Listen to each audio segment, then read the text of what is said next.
Welcome back to the Final Fantasy XVI Spoilercast.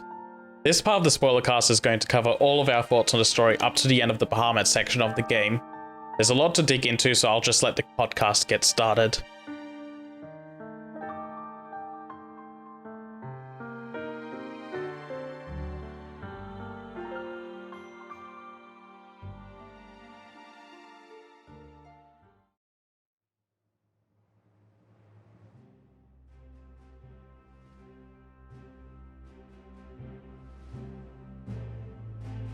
I'm going to have a very fucked up time because I left the game on for a long time for taking these notes. So I've got like 12 hours in the game yesterday where I'm just sitting there in Vivian's chambers, reading through the history of the game's lore. Oh, her. Oh my god. We'll talk to her when she's introduced.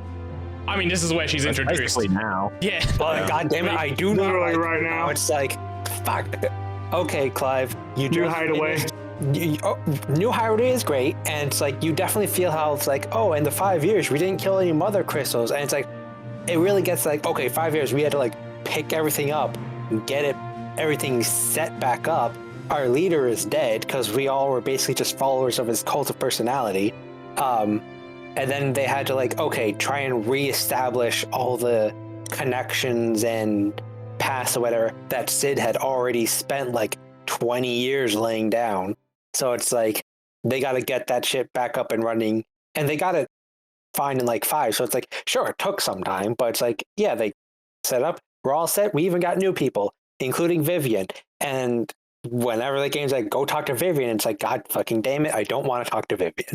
Because it's like, okay, you're going to this area. Here's a bunch of, I'm going to talk for like 10 minutes, and it's just a bunch of fluff that doesn't really mean anything and stuff that you can't just pick up from just walking through the town and hearing the people talk. It's just, it is such a waste. It's like, you know, it feels like Holmes, where it's like you could talk to him and then they can, you know, give the in-depth stuff.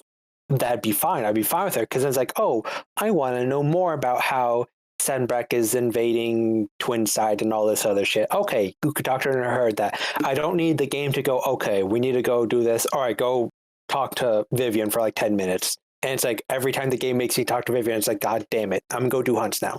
I like Hippocrates more than I do Vivian, so I agree. It makes no sense, because it's like everything that Tomes is Vivian except better, and it makes no sense because they're literally like in different, just right across the room from each other. It's like I can walk 2 minutes, talk to Tomes, and everything Vivian does, Tomes does better. Yeah, Tomes is more of an archive of what you've already seen. Vivian acts more as, here's the situation. She's a political, she's a political timeline. But I think the introduction of Vivian is part of where Act 2 and 3 kind of, I don't know if I'd even say necessarily they fumble the political commentary, like the political theater sort of stuff that they do, so much as a lot of it just kind of stops trying. Like they just, rather than showing you things that are happening, rather than like keeping the ongoing like development of the political situation, a lot of it is just you talk to Vivian and she explains like what the Iron Kingdom is and what they've been doing recently, or she tells you like, these are the troop movements we can expect from this sort of situation. And I mean, I think it's a lot of important don't show, and I don't care for it. Yeah, I think the only thing really important she does is she like tells you the location. She found out where the location of Hugo was. That was basically the most important thing. She's like, oh yeah, Hugo, he's over here. It's like, okay, cool.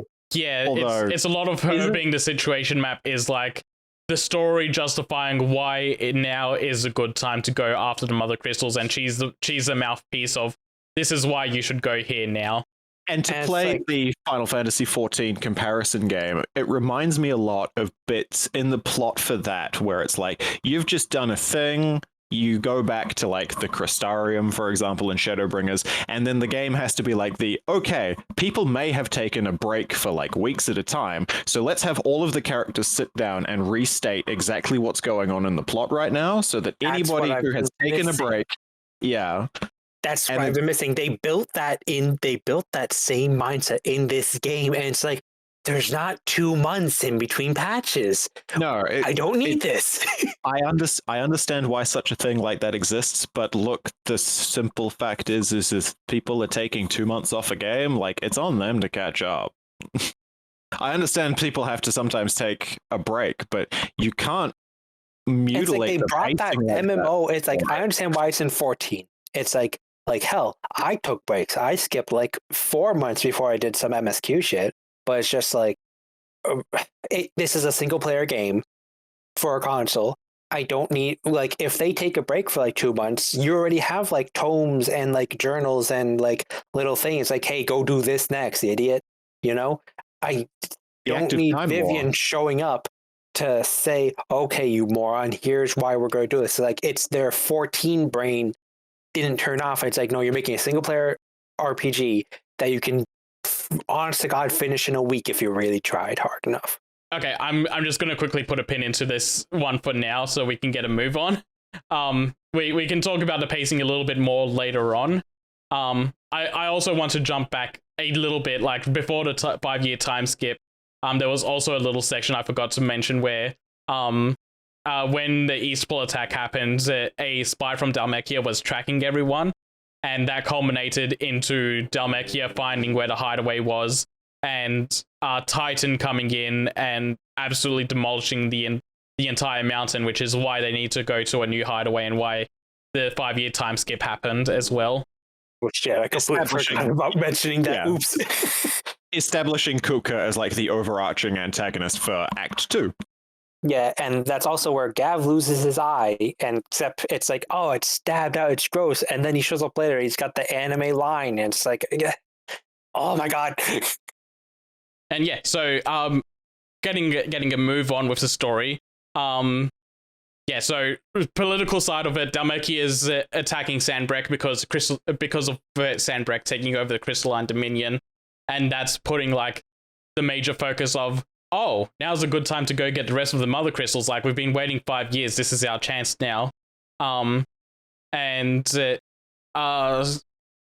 as that's happening, we have a little side tangent where Martha's Rest is being attacked, and so Clive goes over there to help her out. This is just to establish a faction called the Black Shields of Rosaria.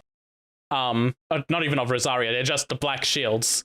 And they're basically Annabella's butchering of what the Shields of Rosaria was, and they're going around as her personal hit squad, going through every village in Rosaria, finding every bearer and killing them in the most fucked up ways possible, hanging them on the gallows. Basically Nazi death squads. Yeah. They're Nazi death squads. And anyone that's like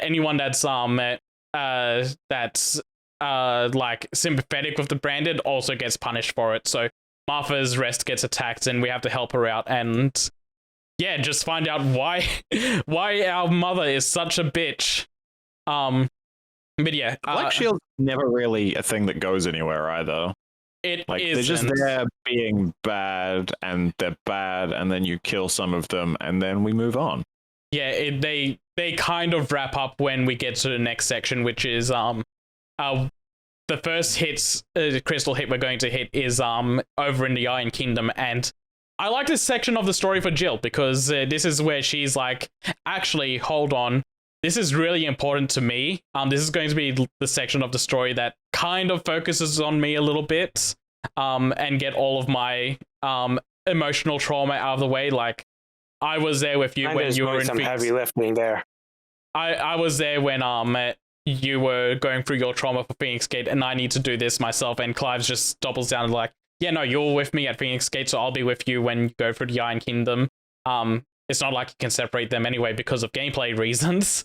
But yeah, I like this moment for her. She goes in, she fucks things up a little bit, and the insane non-character that is Imran, she waxes poetics with him a little bit, like calling him out for turning her into a monster, and the Iron Kingdom being such a fucked up place, and he just the hypocrisy of calling her, oh, you're unclean, but like, please, pretty please do this stuff for us. Yeah, and he also plays the misogyny out incredibly fast.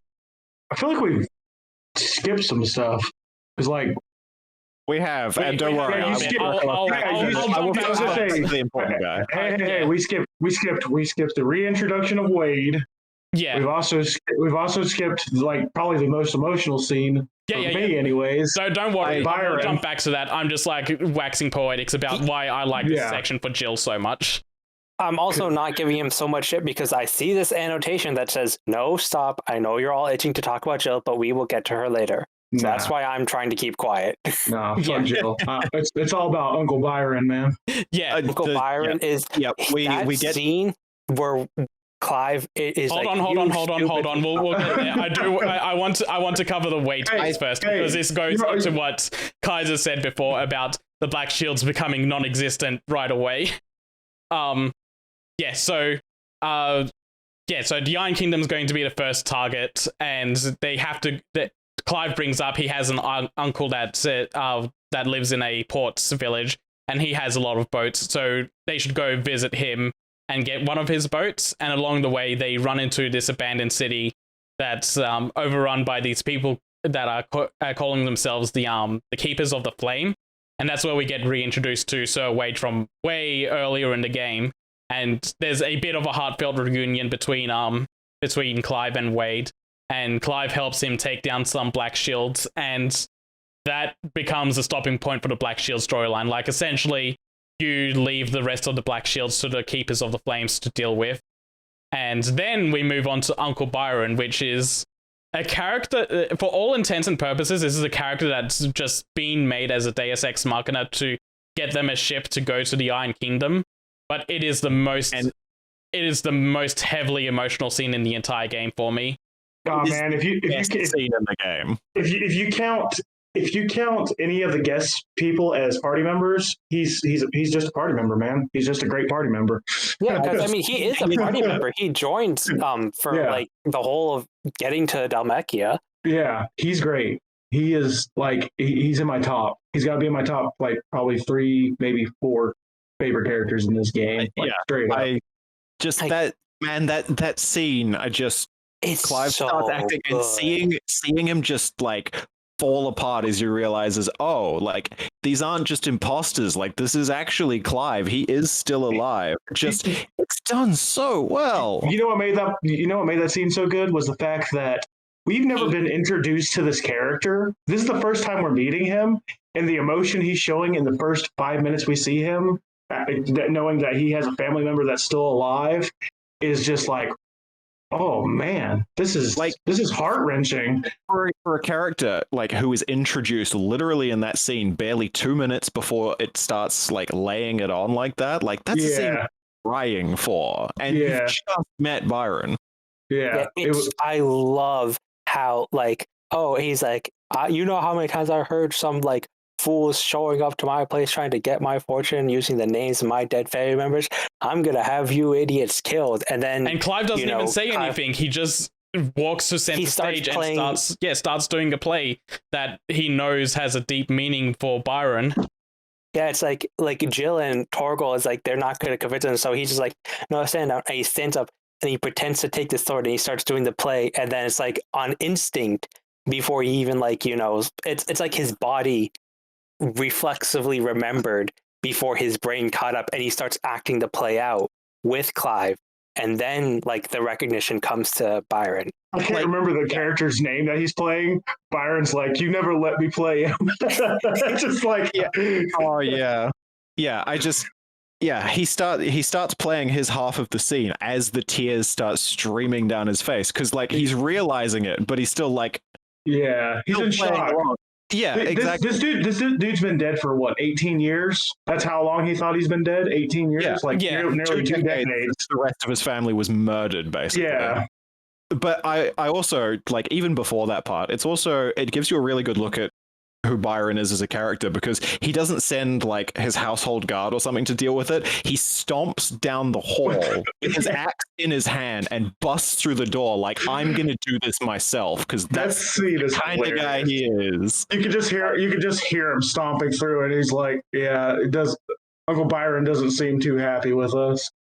Yeah, and then when he's so much personality in that scene, and then the celebration afterward, like how joyful he is calling Rutherford and not letting Clive just like get his story through. He's like, no, we're going to discuss this over dinner. You can't just come into my life this suddenly and just leave right away. We need to talk. We need to have a heart to heart.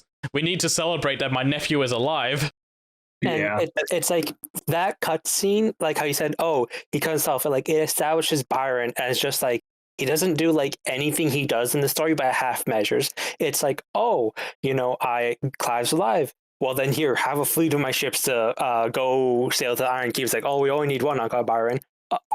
You can have the fleet anyway when you need to do something else. And it's like, oh, you guys have a hideout for a thing and you need a little money? Have like 1 billion fucking gil. Yeah, I'm sure we'll there's some more scenes with him later on. I'm sure we'll talk about, because like when they get to Delmeca, there's a scene there that just made me laugh. Oh my god, that's like the funniest shit. Yeah. I also there's also I just wanted to point out during that scene, there's the bit where they tell him what's going on and he's like, right, well, we'd better destroy the mother crystals, and Clive's like, you believe me? And he's like, not really, but I also like until 5 minutes ago thought you were dead, so yeah. And also you're a horrible liar. Yeah, that's right. Yeah, and he's just like, Clive has always been a terrible liar, and he isn't lying now. So yeah, and Clive turns to Jill and is like, "Is that true?" And Jill's she's just kind of like, "Yeah, no, it's not true." Yeah, she just kind of shrugs. She's like, yeah. It's such a good scene. Like we're told about this man's existence. The things he's claimed. Yeah, we're told about this man's existence like 10 minutes beforehand, and he just steals the show. It's incredible. It's heart-moving. It's such a good moment. It's funny how different he is from his brother. Like, Elwyn was like real like serious. I mean, he had a couple parts where he was kind of joking around with Clive when he was younger, but like you could tell that they're kind of like he was the responsible brother. But you can tell that swashbuckling stagger clearly runs in the family. Yeah, it does. Yeah, because one of the first things that I think the first thing Elwyn says to Clive when he gets into the throne room is, "All right, you can stop licking my shoes. Your mother's not here." Yeah. It's like, at heart, they're very fun characters. Like, almost immediately, Byron, top 3 characters, and I spent so much of the rest of the game terrified he would be killed. Yeah. Oh, yeah. And the stuff with Canver later on, yeah, for sure. Oh, yeah.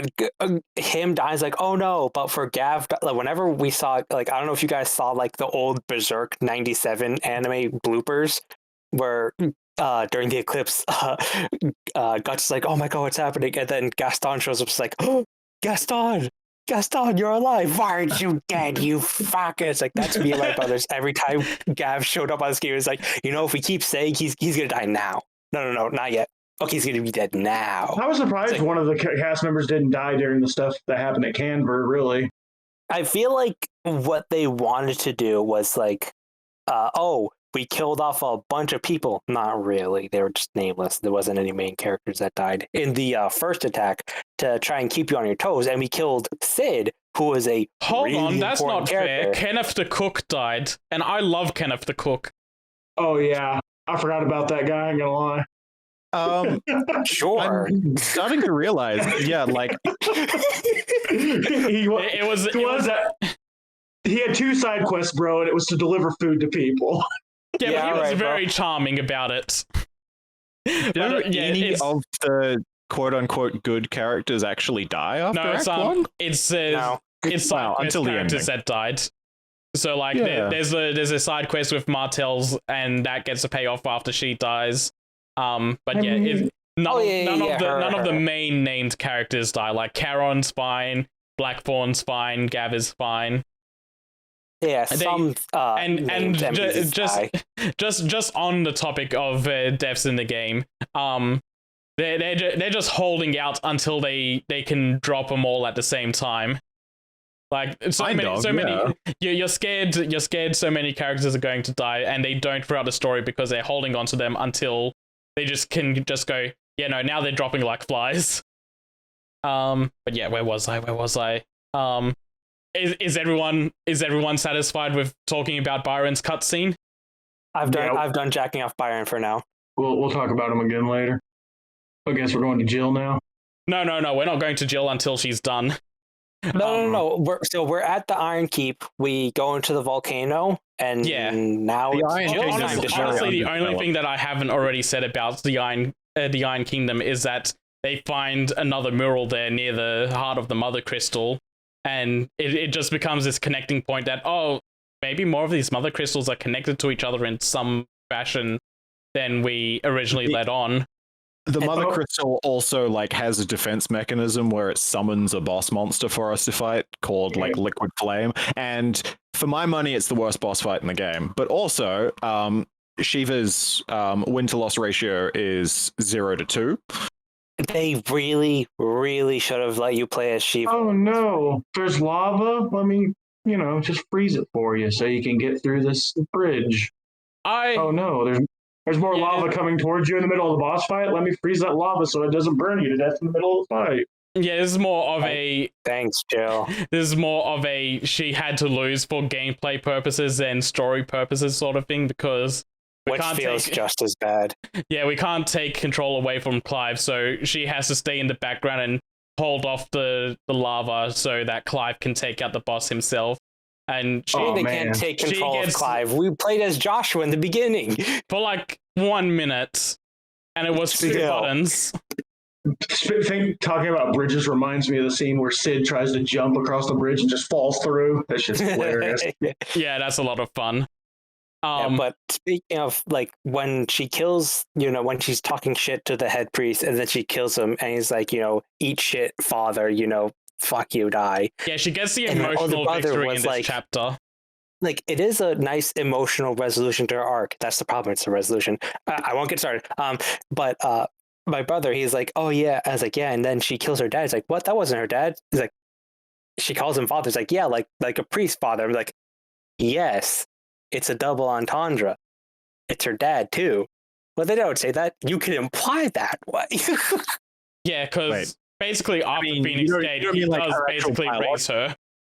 Yeah. But let's just breeze past that.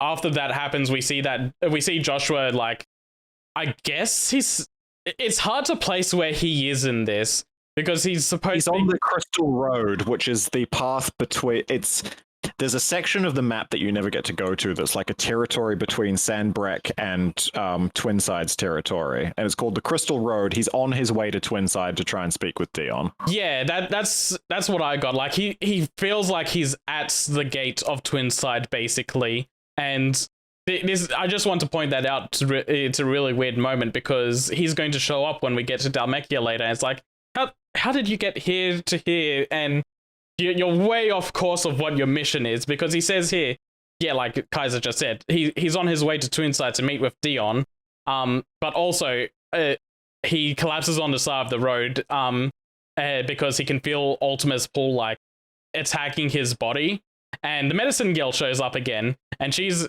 trying to offer her potions to Joshua, but he waves her off very gently. No, it's okay. Save your potions for people more in need than me, while he's sitting there coughing up blood. And then Yote shows up, it's like, get lost, street urchin, I'll heal him. Yeah. So Medicine Girl leaves the scene, and I guess they retreat for now. I think what it is with how it's he's on the Crystal Road to speak to Dion, but then he ends up, as you said, because we're going to get there right now, I guess. They all kind of meet up at that inn in Dhalmekia, except they just barely miss each other, kind of goofy comedy style. But I feel like lore-wise, it's and Dhalmekia is where that cult of the Phoenix Flame is that takes care of him. So I guess it's in a roundabout way, it kind of makes sense that, Yote's okay, I'm taking you to where everyone is that can heal you up. We stop by there, heal you up, and then we go back to Dion. And we just so happen to miss him when we're going south, farther south to, according to Clive, we're just going to kill Titan. Don't worry, I won't destroy the Mother Crystal without you, Jill. Wink, wink. All right, Uncle Byron, let's go. Yeah, I guess that makes sense. That, probably out of medicine, so they need to go back to where the Undying are. And also just pointing out that Joshua has a really cool chest scar from sealing Ultima. He also has cool new rags. I don't know if I call that a scar. It looks like a fucking portal in his chest. I wouldn't call it it's a cool looking gem in the beginning. You know how it looks like in the end. That shit look ugly. It's like But you know, see, Clive can show his titties off, not you, Joshua. Cover him up. I don't feel so good, Mr. Stark. We don't need to see your chest scars. But yeah, we also so moving on to like now. Hugo and Titan are going to be the big main focus of the story. Over in Dhalmekia, Hugo meets up with Annabella, and they're like proposing a deal. Hugo going, hey, so you know Sid, that guy going around, that's actually your son Clive. I'm going to kill him. If you don't get in my way, then I'll let you just have all of Sandbreck's control for yourself, and I'll just back away. You don't have to worry about anything. And at the moment he leaves the room, Annabella just starts talking shit about him, starts talking shit about Benedicta, and like patting her new son Olivier's head. Also, really weird fascination with her and her son's just really strange. Just throwing that out there. Yeah, she's like trying to groom him into being the next emperor to rebuild the world in its image. Little thing that I noticed. I'd stop at just groom him. The little thing that I noticed the first time was that I noticed that there was a blue glow, meaning that Ultima must have had some involvement in the scene. Initially I thought it was on Annabella herself, like maybe a bracelet or something, but watching it the second time, I noticed that it's the doll's eyes that Olivia is holding are the things that are glowing blue, which means that Ultima must have like starting his possession of Olivier through that doll. Yeah. The scene is just another good excuse to have Annabella be a hate sink. Let's just speedrun this a little bit. Clive and Byron team up to go to Dhalmekia, like D.D said before. And they hit up a bar together because that's probably the best place to get the information they need. Yeah, because Byron's like, look, Clive, I know you're gonna go down just to kill Titan, wink wink. But I need to go down there anyway because I need to get sorry, I'm skipping a lot of story here actually. Oh, I'm skipping so much story. Rosario. Yeah, this is the whole Rosario part. Kupka takes Rosario. Yeah. Oh shit! Right, I forgot about that part.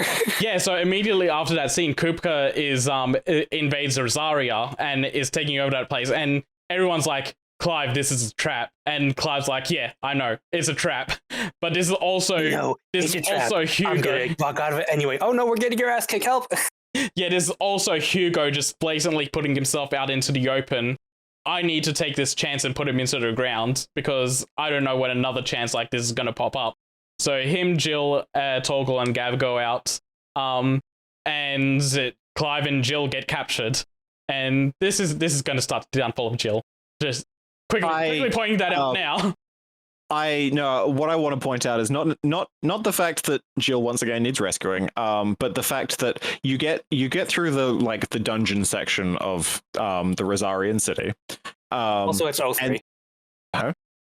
03. The win-loss. It's 03. I'm strictly counting Shiva. If I counted Jill as well, it'd be very unkind. Okay. But no, the thing that I really, really don't like is this is something that some games and some animes will do is you have the boss fight with the curl, and that's a cool boss fight, and then you kill the beast, and it's like yeah, and then you turn around and Kupka's just captured Jill, like he's just apparated from nowhere and has her. And I hate that so much because it's like he just appears and captures Jill. We're not going to think too hard about it because if we did, it would fall apart. But there he is, and he's got her already. Also, the magic sealing bracelets, which is like fine, I guess. You know, yeah, we've known about those for a little while, but they've never actually been on point. Like she would have had them at the beginning of the game when the Iron Kingdom had her in chains. You know, the two characters that shine in this moment is Gav coming to save Clive and Torgal. Yeah. Yeah, yes. Torgal I want to get into because they're going to He's behead... a frost wolf. Yeah, they're going to behead Jill because, hey, Sid took Benedicta's head. I'm going to take Sid's love's head. It's poetic. And as the executioners are showing up to the scene, Torgal like freaks out and goes into like a semi-primed state himself. And yeah, we get some information on him. Like, yeah, he's a frost wolf, which is a ancient wolf bloodline where they all lived with Shiva, and because they were always so close with Shiva, they like inherited some of her power. And hey, Torgal, his entire life has been living with dominance. Yeah, his straight up Fenrir. I mean, they just they mention that like he's literally like he's basically a dominant, but not a dominant.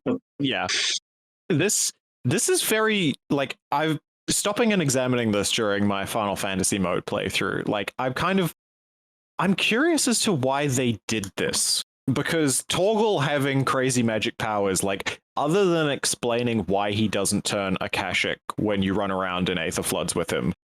Why is he a magic frost wolf? Like, it has no bearing on any other aspect of the game at all. It's just to make him cooler, and I guess to do the whole Shiva and Fenrir thing. Yeah, because I think, well, yeah, because he's Fenrir, so he's a nice wolf, and I think there was some lure that basically explained that they like Elwyn found him while they were like up there in the north. Yeah. Region. Yeah, he's explained as having come from the north, so he's from this apparent. He's Diamond Dog from he's D-Dog from Metal Gear Solid 5, except luckily Elwyn didn't accidentally hit the melee button instead of the capture button, so didn't backhand a little poor puppy Torgal in the beginning. Yeah, I think the Final Fantasy XIV team just like set Fenrir and Shiva together because in the Shiva questline in A Realm Reborn, you do fight Fenrir first as well. Yeah, you do too. Yeah, I was gonna say more of Dalamud and that new boss in the Alliance raid. What's your face? The lovers or some shit. Oh, Minfina. Yeah, there we go. But yeah, this sticks out to me because it has absolutely no relevance to anything at all. It is just there to make Torgal cooler. Oh, it's probably power scaling. It's like, so why is this random ass dog joining us to fight Ultima? Yeah. Yeah, but it's just a cool power up for him in the end, I think. And yeah, so after saving Jill, we have our boss fight with Hugo, and before the boss fight begins, Clive's just like, "Oh hey, by the way, you're blaming Sid for all of this. I was the one that killed Benedicta," and that gets Hugo hard. Like, he's like, oh, so this entire time I've just been trying to bury Sid's name because that was the only thing I could think to do to avenge her. But now that I know that the person that actually killed her is right in front of me, I get to savor this so much more. And their fight is intense. He wants to throw hands, and his hands got thrown. Yeah, that's the best way to put it. Again, the dominant fights are the best fights in the game, and the Hugo fight continues that trend. Yeah, the primed fights, they're probably the best fights in the game, straight up. Yeah. Great boss fight, good fun, and it ends, just huge round of applause, give him a hand. As the fight goes on, Hugo's losing his semi-primed abilities, and because he's not hard as stone anymore, the swords just cleanly cut his hands off, and he starts rampaging, and while he's rampaging, Titan's like, yeah, no, I'm getting the fuck out of here, and goes to Clive. Yeah, and also that's where we first see Sleipnir in the game. Yeah, I like how he just punches him and like picks him up. Yeah. We're seeing he's strongest. He's strongest. All I did was punch him one time in the chest, and he's like, ugh. Like, oh god. Well, establishing that Sleipnir is on a different level, and also just doing that very anime thing of, I'm going to punch you in the stomach, and that will cause you to instantaneously become unconscious. Yeah, right. Speaking of that, with disarming Hugo Kupo, something that I noticed in 16 is Did that you call him Hugo Cooper? I can't fucking remember his name. That's basically it, bro. But there's no real like gore modeled in 16, and it's just like what we see. Owen's, we see Clive's dad's head get cut off. It's like, yeah, we do, but we never like, see the body and the heads separated. No, I think we do. It's like you don't actually see like the actual gore, right? Like you see the head, you see it's like there, but you don't see like you don't see the stump, you don't see like any of that stuff. When Hugo's hands get cut off, you don't see that. You just see kind of like the blood. Good camera work showing that his hands are gone and he's like writhing in pain and shit. Like, but you never actually but they don't actually like explicitly show you any of the gore. Like even when you ripped off Garuda's arms, it's like you rip it off and you see the patented Final Fantasy, fucking FX shit all over the place, right? Yeah, I think that might just have something to do where even though this is a mature rated game in America, they might not be able to get away with some stuff in Japan. I think, dismemberment pushes it across a sensor line, so they just have to keep it with the fancy camera work. Which I think it works, because also it's just like, this is the first like M-rated main Final Fantasy. This is probably the first one where they actually gone this far. It's good. It does everything it needs to. It's not like I kind of want to see like this Fallout, head exploding kind of gore shit. It also feel like it works in the dev's behavior because it's just a lot of screen, work time that's just completely saved by not animating all of this viscera. And I don't think the devs would really want to just like, all right, time to go watch Live Leak to study to how I'm supposed to animate this, right? I think good on the devs and Yoshi for saying we're gonna have some rated M violence. We're not gonna like go overboard. Like his hands are gone. That's good enough. You don't need to see like the fucking bones and shit, right? You're good. I mean, there was a cool scene in like when Ifrit's fighting Garuda where like you see his arm grow back and like it's just bone, and then you see like the tendons grow back into it, and then the skin grow back, which is pretty dope. Yeah, they do a lot of stuff like that too. That is cool, but it's just like there's a mental like line you can draw between like a fantasy monster doing that and then just someone's hand. Okay, so we're up to Sleipnir taking Hugo away, and we're basically back. We're basically back where Byron and Clive. No, not yet. I'm sorry. They're not going to let me move past this. Once we lose track of Hugo, what happens. Yeah. Once we lose track of Hugo, we go back to the hideaway. Jill has to rest to recover from her injuries. And we get the mid mini arc where she's like, "Hey, so I'm going to that bitch. I'm here at the hideaway. Can you help?" Okay. So let me explain like 3 hours of storyline that's not story. Oh, we got to go build a mithril engine. Cool. Oh no, that's not here yet. This part is this is helping her build a workshop in the hideaway.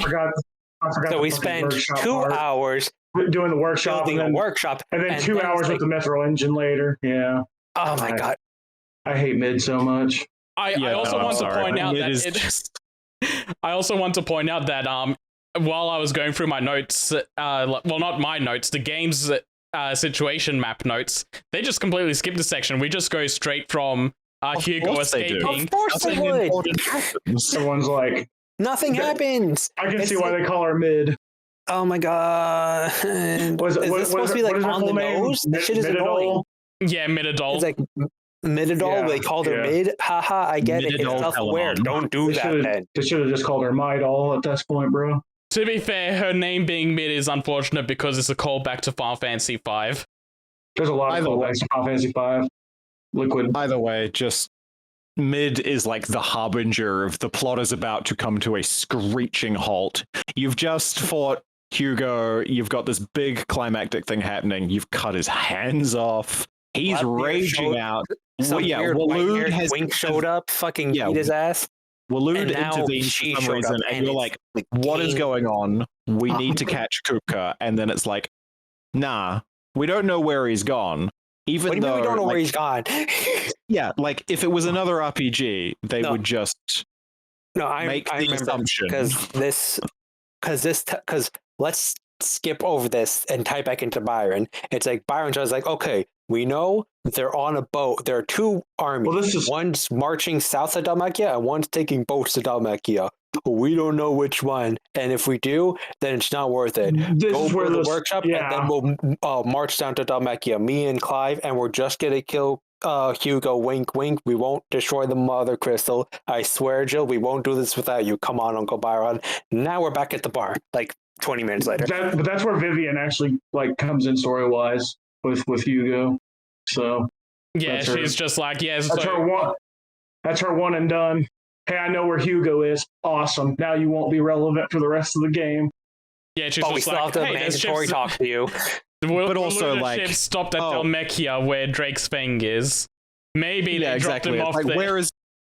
Where is Hugo? Oh, he's at his house.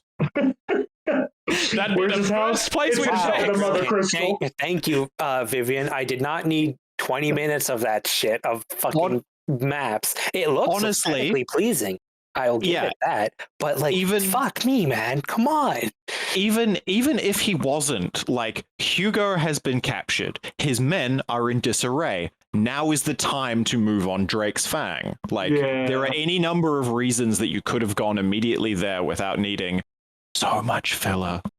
So much filler. I want to take a page out of Dragon Ball Z Abridges' joke book in that they'd never take Hugo back to Drake's Fang. That'd be the first place we look. So this is where Business Unit 3 was like, yeah, we need to start adding in the Final Fantasy XIV story stuff. Yeah, it's one of those things where it's one of those things where the story hit a emotional high, and I guess they wanted to give you a cooldown before going to the next emotional high. No, bro, you just go right into the next one. Like I want Kupka's head. I got his hands now. I want his head. If a game, like, I really don't like the up and down pacing that it has here, because it's like, yeah, I can understand wanting a cooldown period, but we haven't earned the cooldown period. Kupka's still alive. Oh, man. The next cooldown period I'm more on board with, but that's also because it's after Titan dies. But yeah. Look, that's... Yeah. Yeah, so... we take Byron to Dalmek. We also have a little side quest moment where we meet another one of his associates named Lubor. He's one of my favorites in the game. Not like top, but I think he's worth mentioning. Lubor is worth mentioning because he's a smug asshole, just like Sid, and he knows it, and he just like pisses off him and Byron getting in a pissing match is so funny. Well, he's really young. It's like he's trying to aspire to be a lot like Sid. Like, I don't think like Sid. I think like the mentor that was the lady that Sid knew, and then he was because he's in a similar boat where he's you also can tell that it's a chip on his shoulder, but he wears that chip pretty well. Yeah. And then, later we can also find out more about why he's got as much of a chip on his shoulder and why he's sympathetic to bearers. Yeah. But yes, Lubor, fun character. I think he's probably my favorite out of the like hub side quest characters. Oh yeah, in that sense, he's mine too. Yeah, he's pretty good. But when we get to the Dalamil Inn, we have this whole section where Byron and Clive go inside because hey, inns are good places for information, and also Byron's hungry. Byron's real hungry. And Byron starts the funniest chain of events in this game where it's like, oh man, it sure is tiring having to go hunt for Hugo Kupo and fighting ships in order to do all this shit. And Clive's just staring at him with the guards just right next to him. And he's just like, oh, well. And then before they start fighting, he just scarfs down as much food as he can, gets up with all the food, runs behind the counter, and then Clive starts to fight. It's like, brilliant, Uncle Byron. Thank you. And because like the first thing Clive does to start the fight is he kicks the table over, and Byron like almost by instinct knows that, so he just stuffs his face so that he can eat before it starts. Yeah, he picks up the whole bowl and like fucking downs it real quick. I love how the soup is all over his beard too. No, but and the soldiers are like actively distracted by what this madman is doing. No, but the funniest thing that someone posted Twitter. was if you go in photo mode in that fight and turn the camera to behind the counter, you can still see him fully animated eating the fucking food. That's so good. That is good, bro. I did not know that. Oh, by the way, in that fight, I killed them all basically instantaneously. I just used ignition right there in that small room. Oh yeah, no, ignition is so good for those fights. I was like, I know exactly what I'm doing. Ignition killed all of them in like literally one go. There's also, ignition is my mob killer. There's the third phase in the Typhon fight where you're fighting Mooks and he summons like 20 enemies at you. I just popped ignition and took them all out in one run. I don't remember which one ignition is. It's the Ifrit like dash one. It's the Ifrit run. Oh, the Ifrit run. Yeah, I never used any of the Ifrit skills. I just kept saving mine up. Like I have to, because I probably played it really badly because it's like, oh, Garuda's big tornado. I want that one. Ooh, Titan's fist. I want that one. Ooh, Judgment Bolt. I want that one. If you didn't use Lightning Rod and Will o' the Wakes in your first playthrough, you were playing the game wrong. I totally did not. I didn't use either of them, but what I would do is I would use ignition to gather up enemies, and any that didn't die, I would use Ramu's pile drive, like the big AoE afterwards. Yeah. And man, you can just clean up so much with that. It's just the destroying stagger bars with bosses with Will o' Wakes and Lightning Rod is just it's too fun, and it destroys their stagger bars. Like it's the quickest thing in the game. In my Final Fantasy mode run, I've been using Lightning Rod a lot. Yeah, also turning on Will of the Wakes and then doing the ignition run is also really good because you just have the fireball shield running around you while you're also just charging into things. Okay, we'll talk more about the skills once let's finish the rest of the story. We're getting there now. Yeah, I'm sure we don't need an episode 2 for this. I'm sure I can split it in post if you guys want to keep going. I've got all night. I don't know about y'all. It's 2 in the afternoon for me, so I've got tons of time. I'll be fine. Yeah. Okay. Well then, let's finish this. Yeah. So after during the bar brawl, in the inn part where there's rooms upstairs, Joshua is also sitting there eating his food and ignoring his veggies. And Yote went downstairs to get him some water, and she's just been watching from the balcony this entire fight go down. And I guess she's just like, yeah, no, it's not time for Joshua and Clive to meet each other. So as soon as the fighting's done, I'm going to take Joshua, jump out a window and run away. Does she know that he's Clive? I don't know, actually. But I don't, because at that point, we never saw them. The scene that we saw right after Phoenix Gate was only Joshua. Yeah, it was only Joshua. So I'm assuming Yote doesn't even have any idea who that is at that point. Yeah, she's just like, at best, she knows it's Sidley Outlaw. Yeah. Yeah, she's just like, danger, get him out. But yeah, as Joshua is escaping, Clive also just like feels a pull, and he runs directly to the room that Joshua was just in. But it's cleared out. Even looking out the window, he's like, yeah, there's no one here. But I felt something, and I know Joshua was here because his veggies haven't been eaten. But yeah, they after helping out Lubor doing like a side quest in the main quest again, they make their way to Drake's Fang, and there's just like this another really touching moment with Byron where he just like grabs onto Clive and goes, look, I'm sorry for how I handled the situation after Phoenix Gate. These last 20 years I've just been putting my head in the sand and hiding and just keeping myself alive, sort of thing. But I'm ready to change, and I'm really proud of everything that you've done and everything that you're doing. And it's really touching. It's really nice. And that was where I was terrified me. Yeah, that was where I was really so scared that I was like, oh, yeah, here is a character resolution. If you survive the next 2 hours, you're good till credits. But I was so afraid that he was going to die. Yeah, I was. There was many death flags for Byron. He's dead. Also, another thing that I thought was kind of weird, and I was like, oh god, I hope he's not evil, was when he was paying off the one bandit trying to get information. I was just like, he's acting really odd right there. But I was like, okay, maybe he's just acting odd for reasons. Yeah, because Lubor made us do some useless side quest for like 30 minutes. He's just an idiot. a very rich idiot that. See, Clive is smart. He's intellectual. He tried to do all these things. It didn't work. What Byron do? He knew exactly what works. Hey, I'm just a big dumb rich guy with like 100 grand in my pocket. Who wants to take me to the illegals? All right, there we go. I got it, Clive. See? Yeah, Byron's handling of that situation is really fun. Byron. Yeah. Like he's such a goober, but he also like he gets shit done, like often better than most of the other characters do. What was it when he showed up at the hideaway? Like he's like yeah, it's like 400K. Go ahead and put that in Clive's room. And Gav's like, what the fuck? Yeah, Gav's it's eyes not just shoot open. 400K. He says like, oh, there. I was like, what's this? Oh, it's like 2,000 tomes or whatever. And I was just like, how much is like one tome? Is like about 100,000 gil. He's like, he gave us 2,000. Yeah. He just shows up and donates like literally millions to your cause. I also really like the tone of that cutscene and its direction, because Byron showing up just turns the game into a comedy moment. Yeah. Which the game kind of needed, honestly. He's very appreciated. Yeah, he's very appreciated levity. Yeah. Okay, so we're just going straight to the title fight. Yeah. One big set piece spectacle fight. Honestly, that's all that happens after the inn is we just go on a little trip to fight.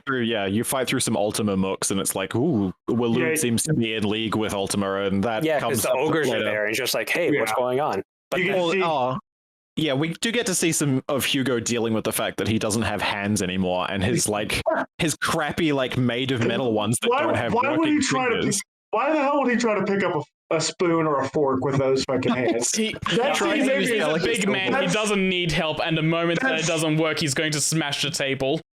That scene made me laugh so hard, and it was such a sad scene for him because it's just like this dude's handicapped now. But I'm laughing at it because he's trying to pick up a fucking fork with like basically hands that can't move with Hulk hands.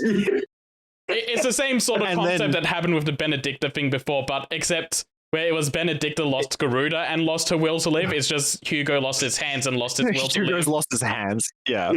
And Hugo is not as sympathetic. Also, Sleipnir was chilling there, and that dude's such a fucking dick. Like, I love him. He just kind of goads Kupka for a bit and is just like, because Kupka was like, you grabbed me, I had him, and he's like, he was about to cut your head off, you suck, like, what are you doing, you're a waste of space, why are you, but maybe if you would have eaten the heart of a mother crystal, and Kupka's just sort of like, back and grow your hands back. I don't know, well, I guess I don't have anything else to do.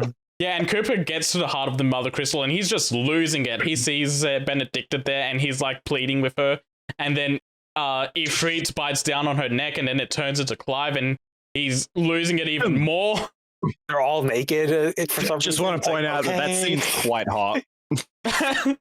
It's like because it's Ifrit, and he shoots out flames, or. When Ifrit bites down Benedicta and they're both naked. That's the hot part. It's not when he turns into Clive. It's the monster. Clive and Benedicta, they could have been a thing. Look, hell, I'll even take the Ifrit and Benedicta. No, I didn't know I was in a room full of monster fuckers. I thought it was just mecha fuckers here. No, I am. Don't worry. Look, just tell me that neck biting isn't hot, and I will tell you you're a liar. So anyway, moving on. Yeah, we like both of them like prime out, and it's a really good. It's a fun fight when it's Titan and it is prime time. It just before we jump into that longest sequence of like prime icon fight. It is like an hour-long fight or something. But this is right huge. before. I just want to circle back because for the start of Act 2, there's this thing where like Clive can't turn into Ifrit anymore. He can't get it up. And then right before the Kupka fight, he's just like, oh, now I can. Yeah. And I don't understand what the purpose of that was other than to not let him transform during the Drake's breath. It's also like, oh, I can transform into Ifrit against Typhon. Okay, I can't do it anymore. And it's like, It's really weird how Ifrit can just like come and go as he pleases. It's almost like fucking Hulk and Bruce Banner. I think I think it's a thing of because the fight with himself and the fight against Typhon were mental fights. He can mentally prime into Ifrit, but he's never physically done it.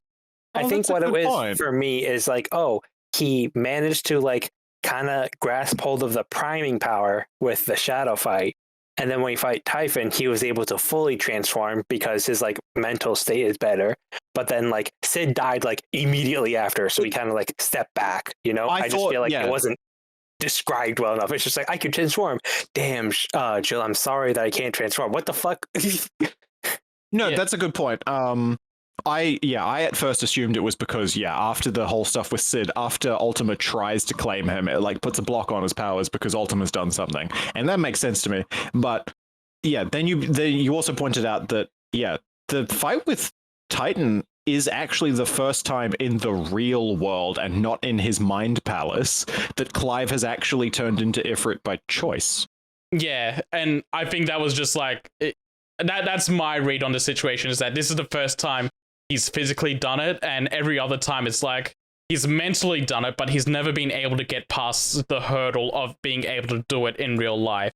It's still an unsatisfying resolution, though, because all of a sudden he just needs it and Jill isn't around, so he does it. Yeah, I think it might also come down to the fact that it's against Hugo, and like they want the big first time he's done it is against the big man himself. I just, I'm going to go ahead here and just say that the reason is because he can't do it while she's watching, okay? Don't worry, he'll get over that later. He has to get more comfortable with the men. No, Jill, I can't do it while you're watching. Go away. But yeah, I also really like... Oh, sorry, you go, Shinky. Okay, so like, we didn't mention that Hugo's home is a castle actually inside the Mother Crystal. Oh yeah, no, he's like super extra about it. Like it's underground. The Mother Crystal is hanging above his castle. Yeah, shit's wild. And the Hearthstone is inside like the main room behind his. Yeah, like he's so self-absorbed. I love it. Yeah, he's like, you know what? This is my Mother Crystal. I'm gonna put my home here, and it has to be a giant desert castle. I'm like, oh, that's impressive. It serves it serves both the purpose of making him look really egotistical, but also they know that people are going after the Mother Crystals, and if you want to get to Drake's Fang, then you have to go through him. Which is smart, because not many people go through him. Yeah, I think the whole thing is it's a good showcase of his general personality of being like, he's kind of cunning, but really he's just like very aware of his own strength. Yeah, and they showed him to be fairly smart. In this 4-phase boss fight, he should be proud of that strength. Because you fight him real. Yeah. You fight him primed, you fight him as Titan, then you fight him as Titan Lost, which is the best song in the game because it's finally like one of the few tracks that's not fucking orchestral. And then you fight him while you're falling down, like the Phoenix fight in the first time, and it's like, man, Kupo's just too angry to die, and I love him for it. And then after that, finally he's dead. And I remember, I forgot to mention this, after you beat him the second time, it's like, all right, I'm losing, eat a dick, Clive, and he eats the Mother Crystal heart, and then he turns into Titan Lost, which is just this, because like, okay, Drake's Fang is a mountain, and then it's like, that thing is an anthill to how big Titan Lost is. And it's like, can you imagine the people in Dhalmekia going, hey, the mountain got bigger and bigger. It's like 4 times the size. What the fuck? I kind of wish we'd had a couple of scenes of people like seeing this fight from a distance. Yeah. Because, like when Titan eats the Mother Crystal and turns into a literal mountain, like he's full on like into a literal mountain. We're in the mountain. It's huge. What does he eat? Well, he eats the heart, and then he turns into the mountain. Like, he's mountain. Yeah, he's full on visible from space size. He's huge. Yeah.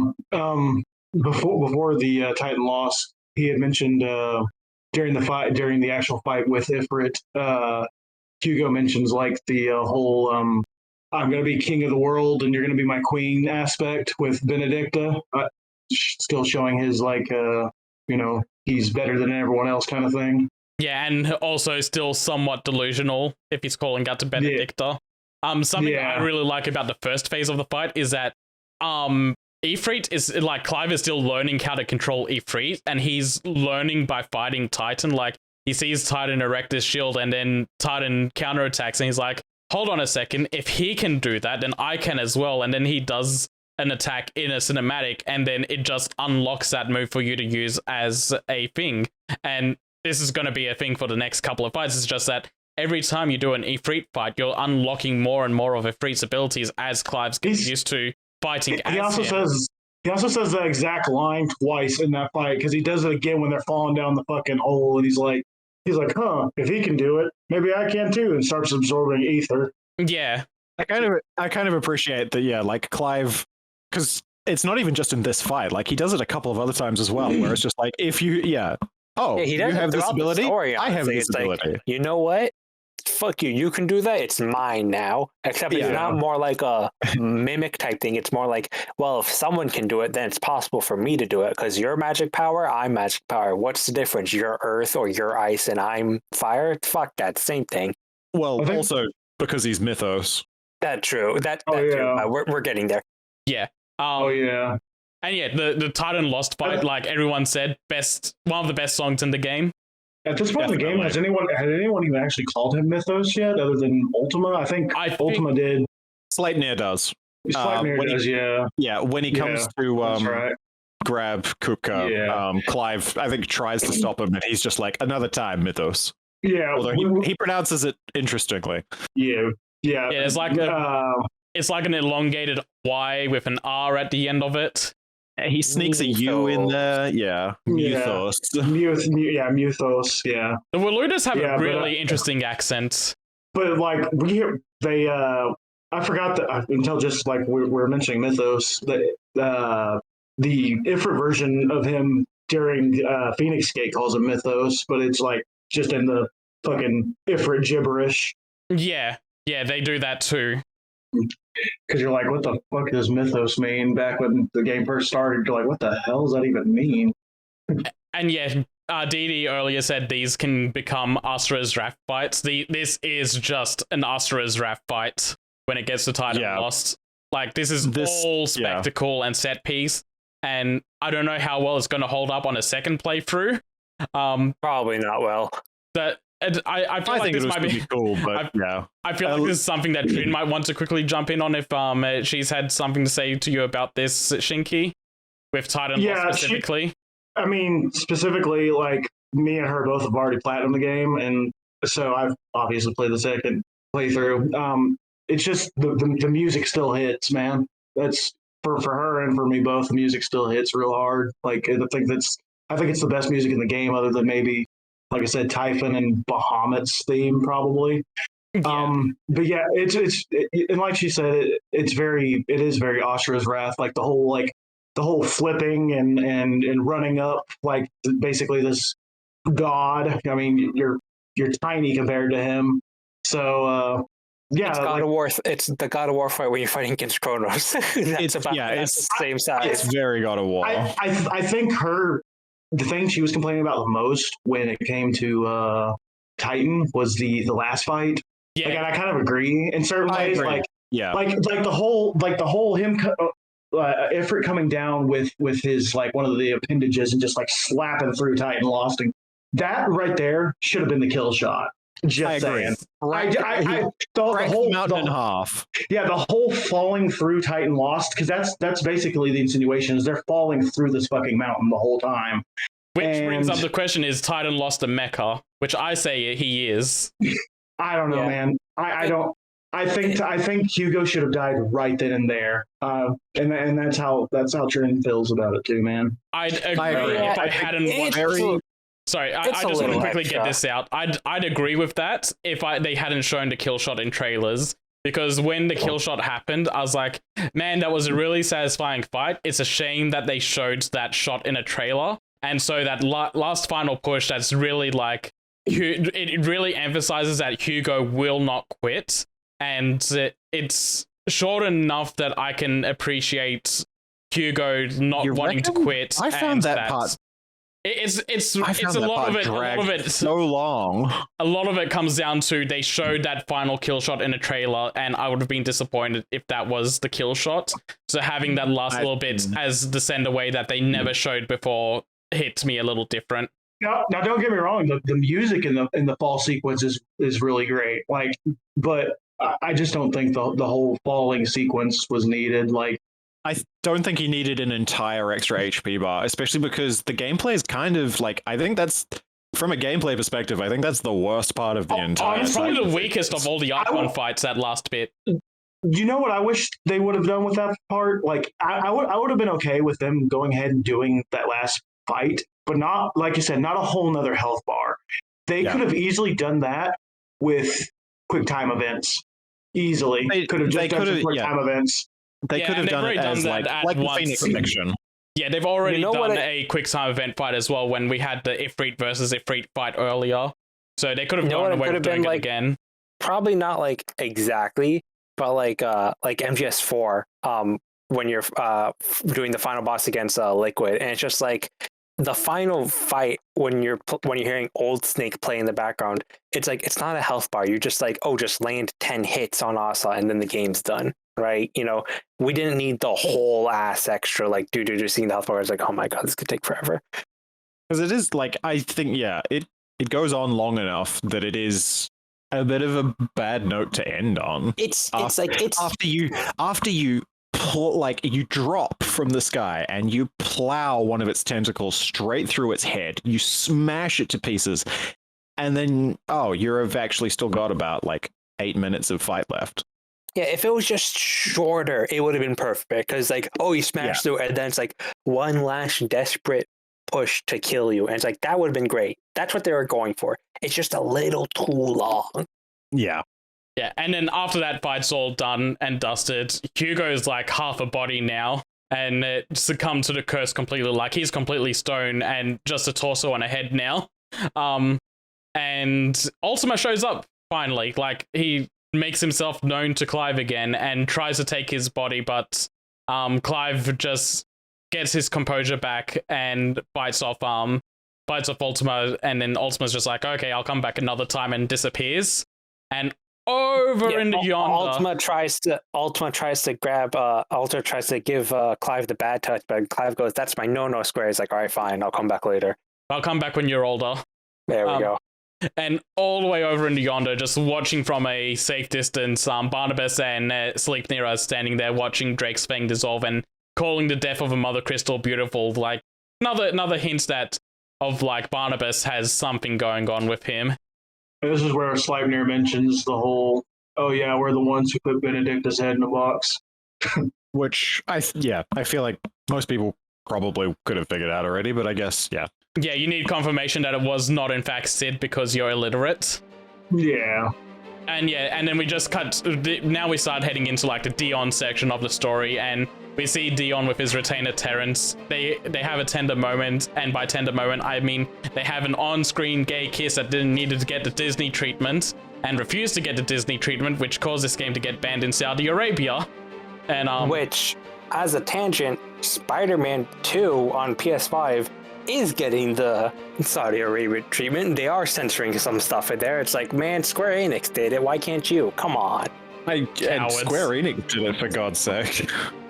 And yet, so the actual content of this scene is that Dion and Joshua finally meet up, and Joshua is going to start telling his story about like what's going on with Ultima and everything to Dion, and clue him in on the situation, try to get Dion on their side. And then talk about how Joshua just pushes his way through right into that tent, just pushes that dude out the fucking way. He's like, nah, get out of my way, bro. Yeah, like, and Terrence goes to take his head, and then Dion's just like, hold on, this is the Phoenix. He is meant to be dead. What's going on? And then Josh is like, okay, have you heard of this game called Final Fantasy XVI? I'm about to give you a plot summary. And then it fades to black, and and then like, 3 hours later, 3.5 hours. Let me call Vivian over here. And then we enter the second mid filler arc, which is what Shinki was getting into earlier. We go around and we collect pieces for her to build her mithril engine, because she's going to build the Enterprise, and the Enterprise is going to be important later. And you are so lucky Ronan had to leave real quick. You are so lucky. He would have dragged this on for like 10 minutes. I'll do it I'll do it for him in his memory. This shit is the worst fucking part of Final Fantasy 16. Not only does everything grind to a halt, but it's like, all right, you can't even like speed run to get through this part of the game fast. You have to go to like each of the 3 main cities. You go there. Oh, hey, surprise! There are new side quests you wanted that we put in here as well. And it's like, God. The game is so lucky it takes 5 seconds to load each map. If it took any longer, I would have lost my patience. Like, another game, like Soul Hackers 2, you do a lot of fast traveling in that game from place to place, and I played on PS5. If I was on PS4 and those load times weren't quick, I would have fucking deleted that game. That would get obnoxious. But back to 16, it's just, you go to this area, during mid's fucking section at the midpoint of the game, funny enough.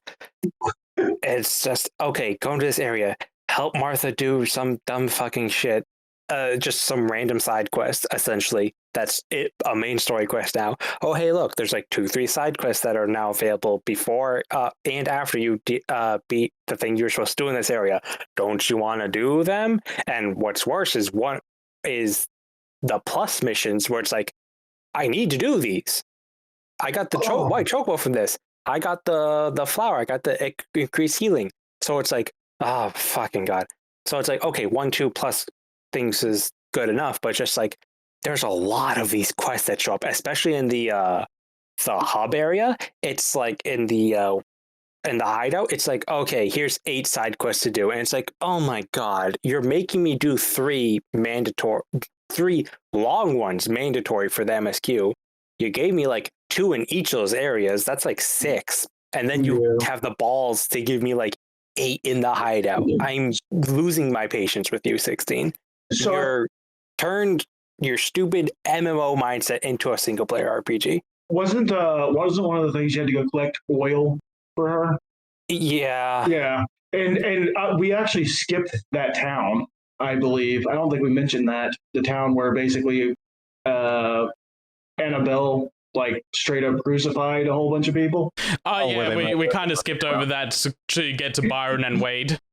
Yeah, but I mean, that's just said, right? It's like, oh, you go there, you see more. It's just like, oh, here's more cruelty from the Baroness. So it's like, yeah, she straight up just crucifies like a bunch of bears. Like, yeah, we get it. Annabella's a bitch. We get it. Bears have it rough. Also, I stepped out for a moment because I really needed to use the bathroom, and then I get back, and you're just talking about the filler quest. So it's like, wow, I actually haven't missed anything. No, yeah. Don't worry. I was going to get past it, but then D.D was like, I need to extend this in Kaizer's honor. That's why I mentioned the whole exactly what I said that too. It's like, you had to go pee real quick. We're at the midsection. I'll complain about everything for you. Yeah, let's go get everything. This, I would say, if this was the only part of the game where it did this, this would be justified, and it would actually be good character for Mid, because it does show that she is having trouble dealing with the death of her father, and she refuses to go and visit his grave, and she does anything she can to stall it. But this isn't the only time in the game it does this, so it isn't also just really, really long. Yeah, it goes on for too long, and it can't be viewed in a vacuum because it's just another example of Mid making things take so long. You know, what was that little?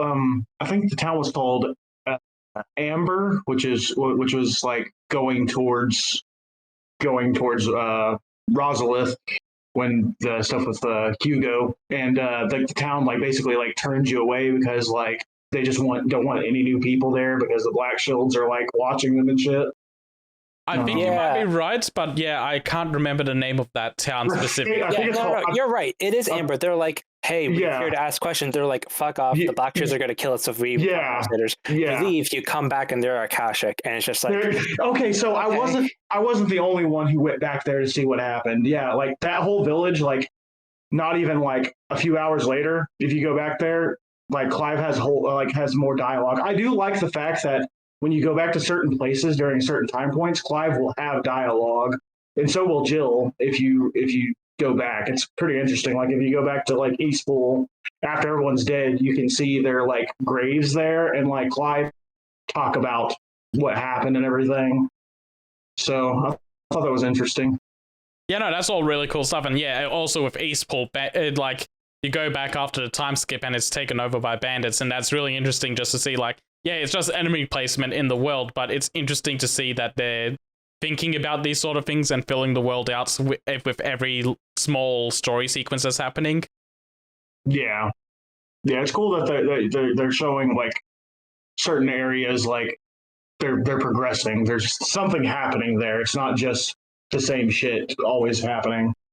Yeah. And yeah, Kaizer basically hit every reason why I like this mid-filler arc, essentially, because, yeah, this is just her putting off accepting that her father's died and visiting his grave and, like, putting things to rest. And I didn't mind it when I was playing through it. Maybe I'll feel different going through it in the Final Fantasy playthrough run. But in the moment, I was really absorbed into this. I didn't hate it as much as everyone else does. I skipped it all. I ain't gonna lie to you. Yeah, no, I think it comes at a reasonable time in terms of you've just done the big cool thing. Like, this is a more justifiable mid-side filler piece than the first one, because Hugo is dead. We're not sure exactly what we're going to do next. We can afford for the plot to slow down. It could still stand to not be quite so mandatory side quest about it, but if it was the only part of the game that did this, I would excuse it. Yeah, and that's a fair angle to come from. But yeah, let's move on. Let's not stick on the mid quest for any longer.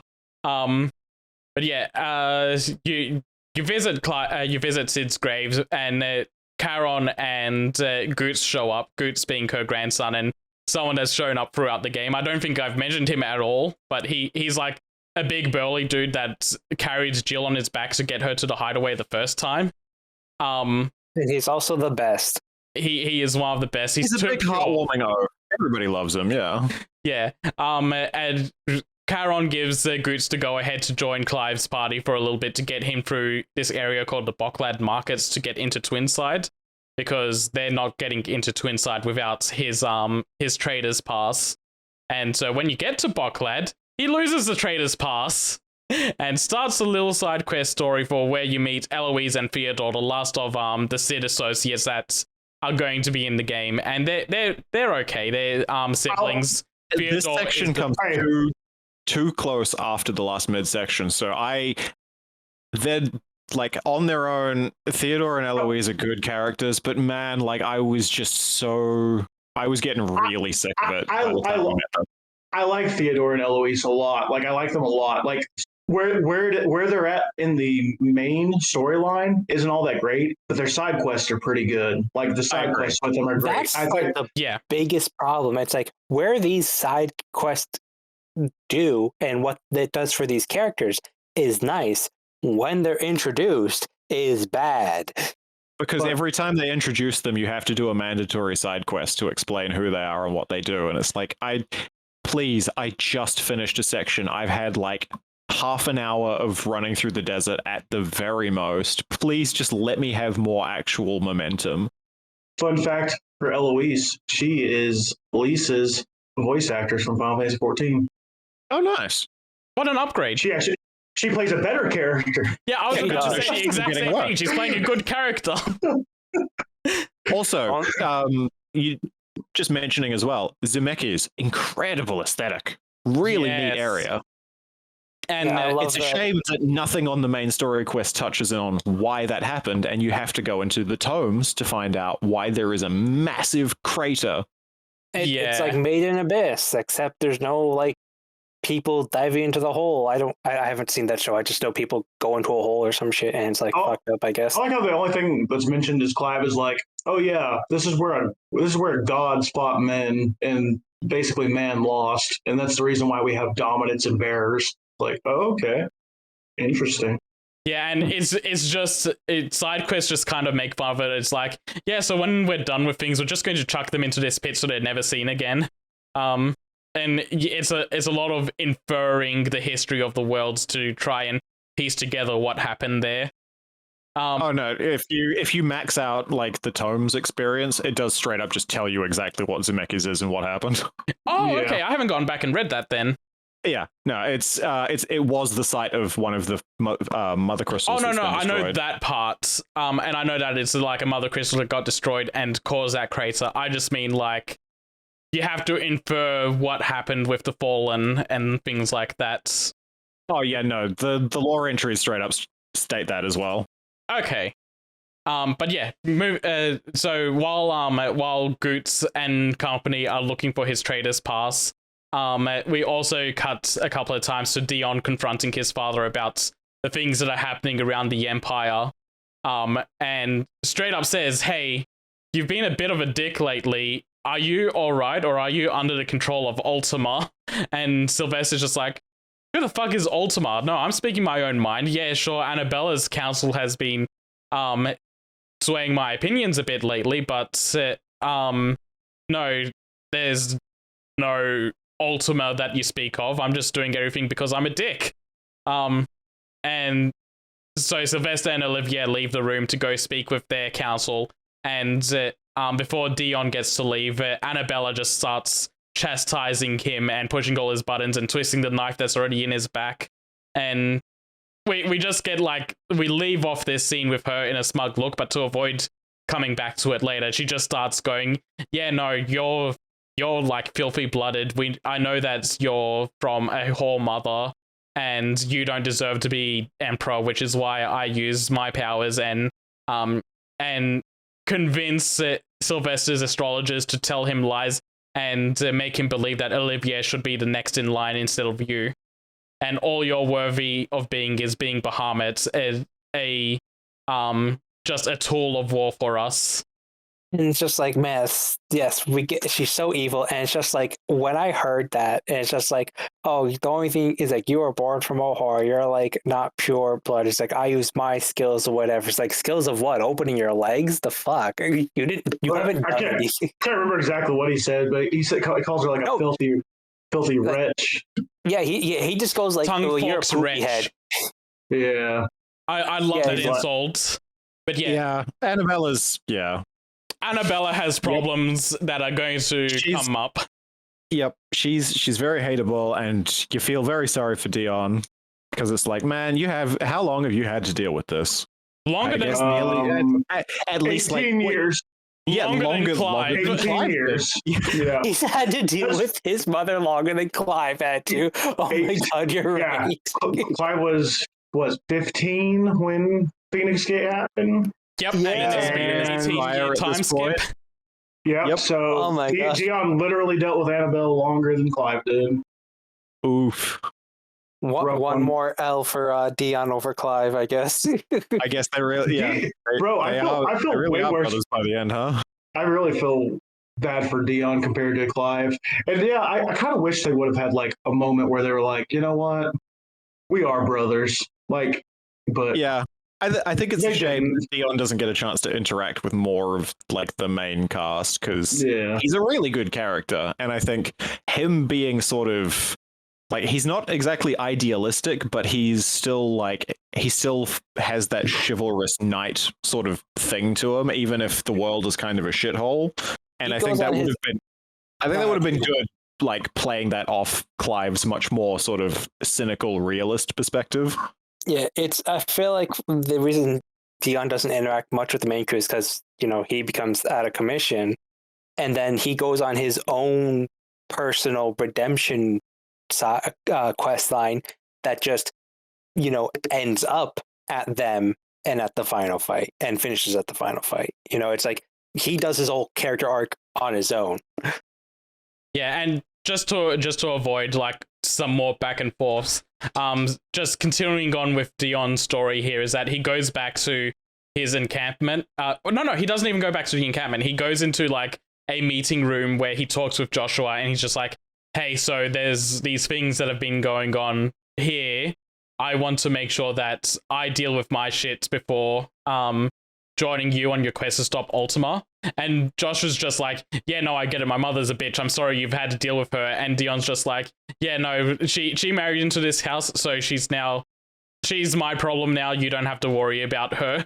I will deal with her and Olivia while and then I will join you as soon as possible to take care of Ultima." And as soon as Joshua leaves, he calls over his dragoons. He just straight up starts a coup. And that's where we get to... Then Clive and Jill get to fight through. Yeah, that's where Clive and Jill arrive at Twinsides not too long before the coup starts, and then the coup starts, and they fight their way through Twinsides. Dragoons get in their way, and then they see in the skies, oh, hey, that's Bahamut. What the hell's going on? Before we get to the Bahamut, it's just like, it's really funny how it's like, oh, I poisoned the astrologers to tell your dad that you're going to betray him. All right, time to prove her right. Let's start a coup. Yeah. And also during the fight, it's just like, yo, Torgo, Jill, we got to go, the shit's fucking up. We just came to, investigate. What the hell's going on? We got to go. And then they're like, oh shit, where's Goots? And it's like, fuck, they're going to kill Goots here. No, god damn it. But yeah, so Bahamut's up in the sky, tearing things apart, going on a rampage, and it's like, that's weird. We had better go stop Bahamut. And then 5 minutes later, down the dungeon, it's like, wait a second, that's the Phoenix. Joshua's here, and Clive starts freaking out, and this is where, like, his 15-year-old voice starts coming through, like, he's yelling for his brother to notice him and to come back to him, and he, like, whenever Clive is panicked, he reverts back to being his 15-year-old's voice, and it works so wonderfully in these scenes. This part is probably, like, this sequence is another one of those highlight sequences, because Bahamut flying around, destroying, like, he really lays into the city. Like, he's lost it completely. He's annihilating people. You have to fight your way through, and then there's Phoenix and Bahamut fighting overhead. You've got the Mother Crystal glowing in the background as this really, like, beautiful clear night, and it's just chaos and destruction. Yeah, and as you get closer and closer to, like, the capsule building, the destruction is worse and worse. It's really good setup.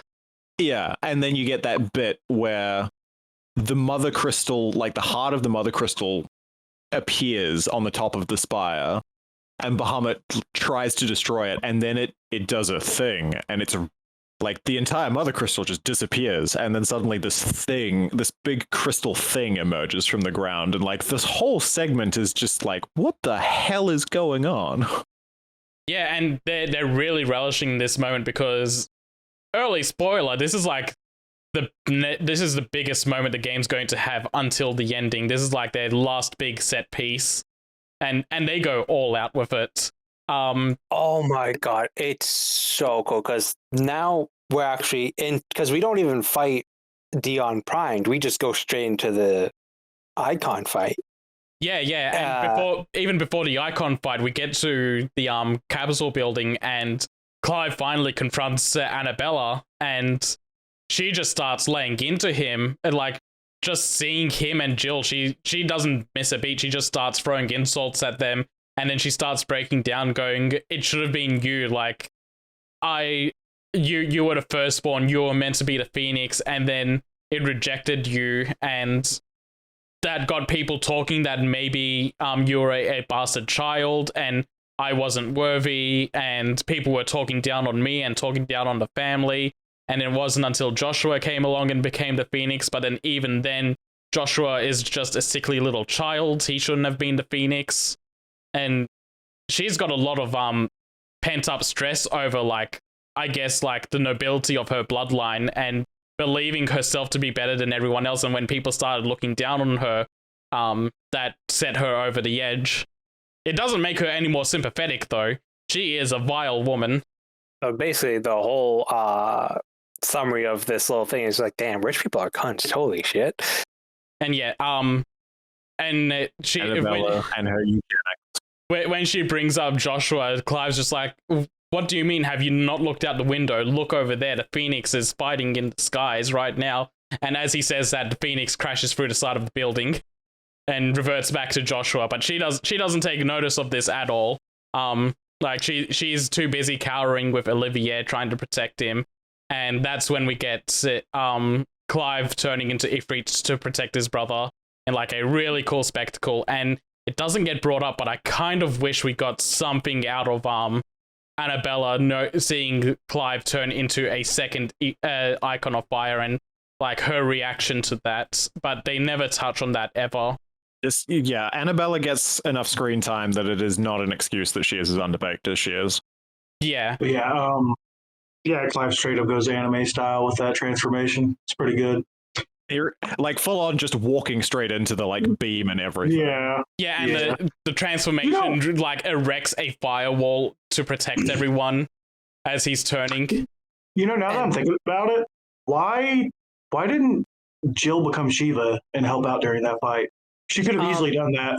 During the stuff after Iron Keep and I forget what Dark Souls 2 Iron Keep, and after she got kidnapped by Kupo, it's been kind of like, if you talk with the nurse, I forget her name. What was it?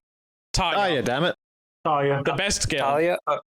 Okay, so no, it's Sharon. So anyway, if you like talk with Talia and over here like Talia talking with Jill, where it was like, hey, you're doing the same shit Sid was doing, and you're dying at this point. You need to fucking stop.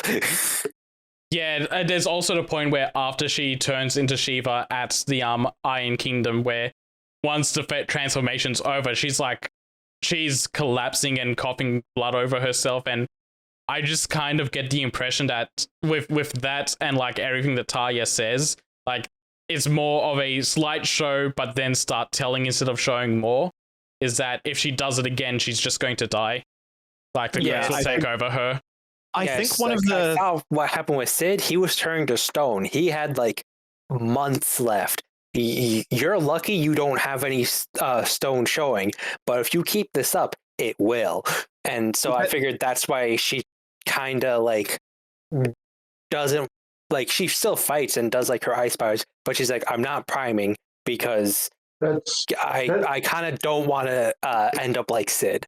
That's a shitty way to do that though, because like, I mean, Joshua's coughing up blood like non-fucking stop, bro. Like he's got heart palpitations. He's got a fucking portal on his chest. I didn't say it was good. I just said it was good. I just said that's a more reason. But I think there's no defense here. The problem is that seems to be the justification. But the problem is that is directly at odds with what she straight up tells Clive over and over again, where he's like, I don't want you to have to keep doing this. It's not cool. It's hurting you. And she's like, yeah, we see you fighting as hard as you can, and all of us want to. Stop telling me I shouldn't do this. This is like, it's my choice to do this. And then she stops because it's bad. Yay. Pin in that for now. Pin in that for now. Because I'm sure that'll come up when the Jill talk happens. Gonna have an episode dedicated entirely to that. Yeah, so yeah, we start getting the Ifrit and Bahamut fight, which in turn becomes the Ifrit and Phoenix versus Bahamut fight, because we keep switching control between Ifrit and Phoenix and then back to Ifrit again. And it's such a cool fight. Like I really like the on-rail section with Phoenix where you're fighting against Bahamut, and then the second phase after that. Like, I'm gonna be honest, the only reason that Titan isn't my favorite is because of Bahamut, and it's for such a dumb reason, but it's like the swapping back and forth, like, oh, we're playing as multiple characters, multiple icons, and then I'm gonna probably segue into what Kai was gonna say just now. No, hold on, because there's one thing I want to add on, is that there's that third phase where you're still back as Ifrit normally, but every move you do tags in Phoenix, and that's a really cool thing to do. You do the beam, and Phoenix will show up and do the beam with you. Or you do stuff. You do the magic bursts and the backdraft abilities, and then Phoenix comes in with like throwing in an extra fireball or summoning a pillar of fire to help back you up. That's cool. Also, should be noted as well, the arena for this part, like the giant crystal thing that emerges from the ground blossoms, and it's a massive, I think it's called a wyvern's tail flower. It's supposed to be the wyvern's tail. Yeah, the flower that Sylvester always pins to Dion's chest. I get it. Yeah. It's such a cool set piece and boss fight combined together. And then I guess this is where Dong Dong was going to die. Not die. Go. Sorry, I got Dong Dong Never Die full on into my brain there instead of going DD. There we go. But yeah, where DD was going to go next is that after getting pushed into a corner and Bahamut drinks down the ether of the crystal, and gets powered up, is that it pushes and flies into space. And flies into space. Yeah, it forces Ifrit and Phoenix into a corner and triggers like both of their fire combining together to form it's a new summon called Ifrit's Risen, where they've combined together into a fusion. It looks really cool to me. Like it's just Ifrit, but it's got like it's got phoenix feathers all throughout it, forming wings, and they follow Bahamut into space and have like this huge space fight that's really cool. And the music for that phase is pretty crazy. Yeah, this is like Dion's theme, I guess. I forget the name of it, but the name of the fight theme is Ascension. But yeah, the violin sort of leitmotif is one that comes up earlier during the battle between Odin and Bahamut. So yeah, and I believe this is Trin's favorite music track in the game. Yeah, it is. It is a very good one. Yeah, it's her favorite track, sure. Yeah. But yeah, and now we're fighting. We're Ifrit Phoenix. We're whooping, Bahamut's ass, having fun fighting in a 3D space that will come in handy later. And then fuck Donald Duck, Bahamut's Dion can also use Zeta Flare and doesn't die after using it. This is the reason why this fight is my favorite, despite me loving, Titan, and Titan Loss is like the hypest shit. Bro, the Wings of Light on Bahamut when he's readying Zeta Flare is so clean. It's so good. It's like every shot of Bahamut doing something in that fight is like wallpaper material for like your TV or your computer or some shit. Like Titan, it's like it's framed well, but it's a lot of like browns and shit. But it's like, okay, we're in space. We can have the black space as a backdrop, the colorful earth, and just let Bahamut go crazy with all the lights and shit. Like I riff on Final Fantasy for focusing too much on like lights and particle effects, but this fight, it's peak. The Wings of Light on Bahamut for Zeta Flare, oh my god, they're just as good as Destiny and Strike Freedom. It's so crisp and clean. It's an interesting point that you bring up there as well, with the whole, like, a lot of the times Square Enix kind of gets ragged on for style over substance. And these icon fights, you could probably make that argument for, but they really are just... They're so awesome, it's hard to care. Yeah, the style is so insane that it becomes substance in itself. And I think, there's enough substance under the rest of the game that you can, you can just sort of sit back and enjoy these fights. I think because they are, insane. Like, for me, the particle, when I harp on Final Fantasy for the particles, it's like, you can go ham on particles during like big stuff, but it's like you can't get away from me talking about it, Kai. But in Kingdom Hearts 3, you have too many particle effects on all of your fucking moves in combat, so your screen is just unwatchable half the time when you're using all your flashy moves. No, so I agree. I agree with that, and I hate fan mods for movesets because they put even more particle effects on top of it, and it's insane. Yeah, but that's just like the particles when it's just constantly throughout the game, that's what Square Enix kind of needs to like pull back from sometimes. But when it's like, okay, you kind of have like sure, there might be like a little bit too much particle effects, but that's only if you're like spamming moves as icons in fight. But it's like it's a respectable amount of pizzazz during normal combat. It's like right amount of flare, right amount just kind of boring looking, and then the big fights, do whatever you want. Pew, pew, pew, pew. How far are y'all into Final Fantasy mode? I haven't replayed it. I've been replaying Kingdom Hearts. Gonna go through 1, Chain of Memories, and 2. Nice. I just finished Hugo Dominant fight. I finished with Typhon the other day, and I've been doing the story summary since. Okay. Yeah. Surprisingly, going through my second playthrough, I actually disliked the icon fights, as they weren't as good as the first time around. I mean, they were still good, but they weren't as good. Also, some of the fights get pretty hard later on. Like Bahamut can like one shot you if you're not careful. It's pretty crazy.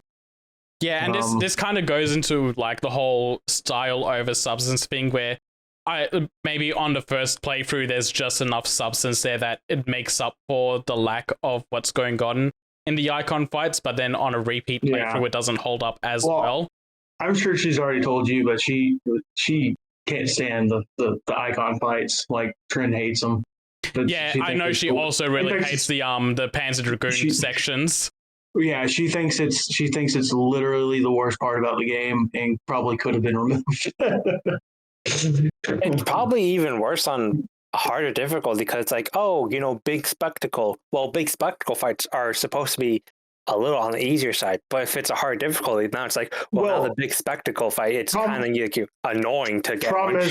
Problem is some of these fights, like when you get one-shotted or like there's during Bahamut, there is a and it happens during a couple of the icon fights or just a couple of fights in general where it's like you need to push the attack, so you've got to break this bar before like something completely destroys you. And I know the other night she was having problems with like that particular fight in part with Bahamut, because like Bahamut's like charging up like a Terra Flare at this point, and there's like this big shield around him, and you have to break the shield, but he's just spamming like moves over and over and over, and they're like basically most of them are like undodgeable. So I remember she messaged me and she was like, this is just pissed me off because I've died like 8 times in a row.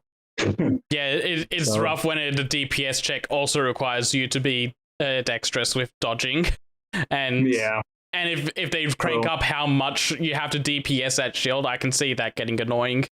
So yeah, she hates the game. Well, she hates that part of the game anyways. So I guess that's the one thing she don't like about it. Yeah, I can't speak for the ones after Typhon, but Typhon I still felt really good about doing that one. But that's also by the metrics that goes on like by this point in the game, Typhon is nothing in like terms of spectacle. He's got AoEs that you need to avoid and the demon door that you need to dash through to make sure you avoid those. But then he's just kind of a straight up fight without any of the intermediary spectacle moments. Yeah. All right. Now, after the fight, you get some resolution to some things. Yeah. So after the fight, Dion comes crashing down, and then the brothers come down, and they finally embrace, and they're together again. And from now on, Joshua and Clive are going to be inseparable, and that's really nice for them. Not nice for you. Much to the chagrin of Jill. Yeah, I absolutely want to shout out in particular the way that the scene goes down where the two brothers embrace and it's beautiful and wonderful.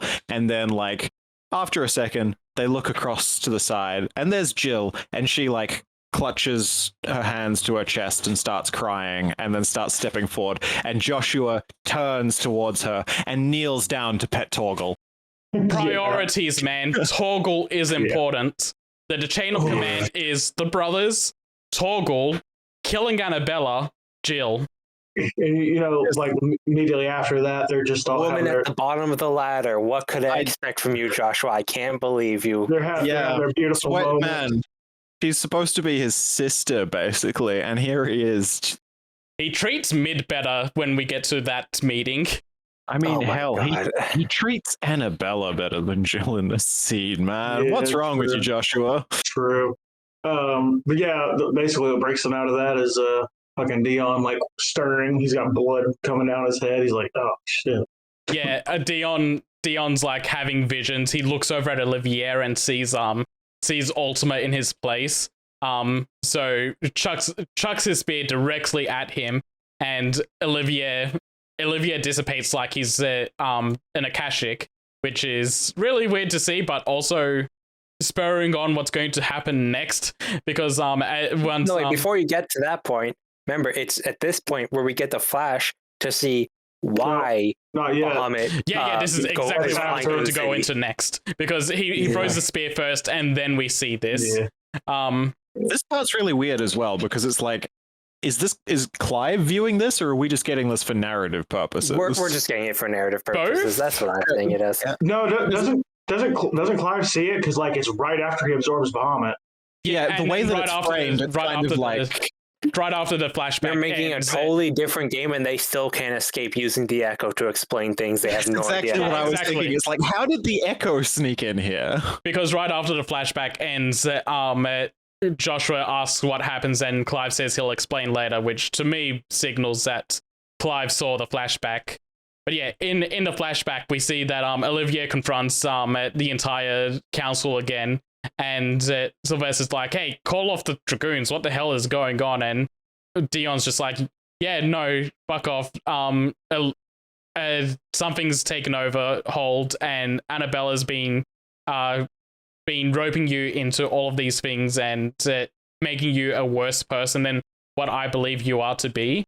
And again, to Kaizer's point, we've never seen him be anything more than a warmonger that wants to conquer everything. But yeah, Sylvester just kind of goads him on and like tries to settle him down, but then Olivier says something. I think it's like, listen to your emperor or something along those lines. And Dion just lashes out and throws his spear, but Sylvester jumps in the way of it, taking the full brunt of it and saving Olivier.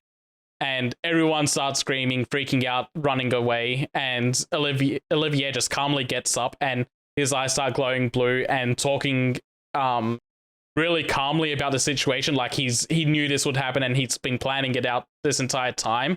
And then he utters the word mythos, which signals to me and everyone that he's under the control of Ultima, which is why when he gets hit with the spear later on, he turns to dust. And through his interaction and like spurring on Dion's rage even more, he kind of sets Bahamut loose and makes Dion lose control of the priming process. And that's why this entire time Bahamut's been on a rampage, because Dion himself would never try to harm the people. Like his entire thing this entire time has been that he wants to protect as many people as possible. He doesn't want war to take place in Twinside. He wants to do this as peacefully as possible and not involve the citizenry. And then once Bahamut's unleashed, he's just tearing through everyone and everything. It's very uncharacteristic of him. It is, and I think somebody mentions it later, like it will be remembered as Dion having a tantrum. What did Olivier say to him to turn him a kinslayer? Yeah, something. Yeah. He says he like, now go forth, Bahamut, the kinslayer. Yeah. Like he doesn't even address him as Dion, he addresses him as Bahamut because he's just speaking directly to the icon at that point. Yeah. And then, yeah, after that flashback ends, Annabella is still in the scene. And she sees Joshua and she starts lashing out. Like she's fully convinced herself now that she's in a delusional nightmare. Everything that's going wrong is because she's in a dream, and to escape it, she slits her own throat. And I clapped when this happened. Everyone says this is a horrible death scene. Like she deserved worse. Yeah. I think this is exactly what she deserved. About this death. Yeah, I've seen a lot of people complain about this death. Yeah, it's just like, oh no, because it's like, I get it. She's like, oh, she's having a mental breakdown. She kills herself. And it's just like, I guess there is something to be said about like someone who has like done some like horribly evil stuff and then just kind of gets away with it with the suicide option. And it's just like, great. Yeah, fantastic. Well, that's not kind of what I wanted to see for this character, but it's just like, well, it's happened before in real life where it's like, oh no, I did some horrible thing. Bye. And it's like, great. That was, yeah. It's not satisfying as like for a lot of the game. Which I guess it's like, they kind of want to make it unsatisfying because like, oh, I want to see them do this, but then it's like she wakes out and then kills herself and everyone's just kind of like, well, that just happened. I would be fine if her death had been as a final fuck you, like I will deprive you of the satisfaction of actually ending me. I kind of think that would have been better because I think that would have been true to her character, and even if it wouldn't have been like, satisfying. It would have been on brand for the character, and it would have been like, I kind of would have respected that. But it's her like waking out. It's her losing it. And also just like at the end, like you finally get here at the end of it all with her, and it's like, why did like all of this is largely your fault. Why? And basically her response is because good breeding. Because bloodlines are important, and I wanted a kid that had Bahamut and Phoenix at the same time, because the Phoenix that I did get sucked. Yeah, it's like, and that's and like Tasha's her. Like, gee, thanks, Mom. What the hell? Yeah, her entire like her logic is just, it's so shallow for a character who has as much impact as she does. It's really unsatisfying. She has so much impact, so much screen time. And it's like, I get her reasoning to be really shallow because, on a fundamental level, she is, she's a shallow character. Her absolutely reasonings are shallow character. It's fine, but it's just like she eats up so much screen time, and so many characters have no screen time, and it's like they don't get the same kind of, it's like the treatment is unequal, but it's I would take her reasoning. Like, I don't know how else you could like write a resolution to that character without like, oh, the fans want a satisfying thing, but it's just like, well, what would the story kind of go with? And it's like, well, fundamentally she's a shallow person with the shallow reasoning, and everything about her is like superficial. So it's like, well, if everything about her is superficial, there's not going to be any real like, Well, that's the thing. I could like, her reasoning being shallow would be fine if her character wasn't shallow, but there's nothing to it. And I kind of feel like what it was that happened with Annabella is they wanted to create their Cersei character. Oh yeah, no, that first, like in the prologue, they really hammer in that this is their Cersei. But the problem is that Cersei had a lot to her. She's a very deep character. It's part of the reason why she makes such a good villain, is because there's more to her than just being a lunatic bitch who only cares about people's bloodline. And yet they took the parts of Cersei where she's very manipulative and puts her child on the throne because that ultimately that's what she wants, and she uses her child as like a puppet for her own ambitions. But she also deeply loves her children, and the moment they all start dying in front of her, and she's put on the the throne herself, she's just like massively depressed and hates herself for what she's done. Yeah. Like, she's a witch. Yeah, like Annabella is a we have Cersei at home. Just like the the Red Wedding at home for 14 ARR or some shit. Yeah, I forget what it's called. Yeah, Game of Thrones. But yeah, I think you could have taken 3/4 of Annabella's scenes and given them to Benedicta, and the game would have been better.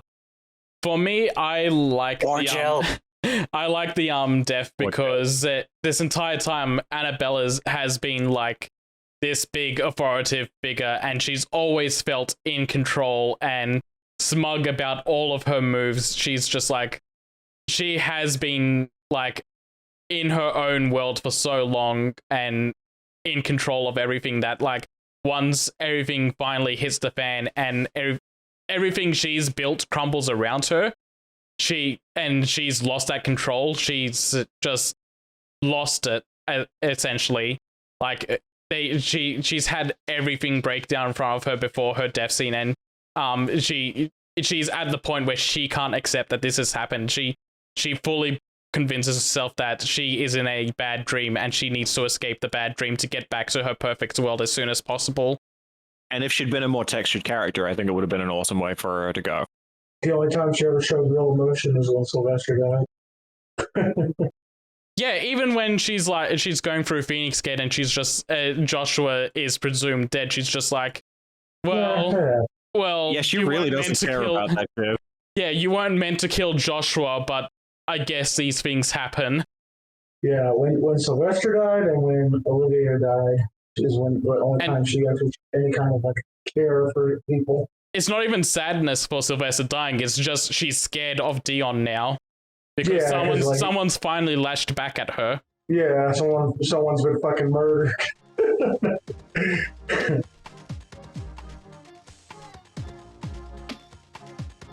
Thank you for listening to part 2 of the Spoilercast.